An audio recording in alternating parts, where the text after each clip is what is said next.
प्रणाम नमस्कार। हम बनी रहो सभी के आपन दीपक दिलदार। 118 छपरा विधानसभा क्षेत्र के देवतुल्य जनता जनार्दन जितना बानी सबके हम दोनों हाथ जोड़ के प्रणाम करतनी।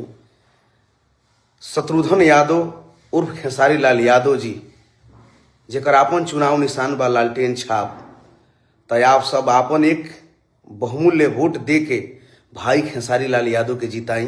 रउआ सबके घर के बेटा ना हमें नेता, तो आप सबसे नम्र निवेदन बा, निहोरा बा कि लालटेन पे बटन दबाई और भाई खेसारी लाल यादव जी के जिताई। तो कल यानी 21 तारीख के हम आ रहल बानी प्रचार में। तो जितना लोग करीबी बानी 118 छपरा विधानसभा क्षेत्र के हमार माई बहन भाई मित्र सभे से रिक्वेस्ट बा, निहोरा बा कि कल हम आवतनी तब सब आई और भाई खेसारी लाल यादव जी के हौसला के बढ़ाई और बटन लालटेन पे दबाई और भाई खेसारी लाल यादव जी के विधायक बनाई।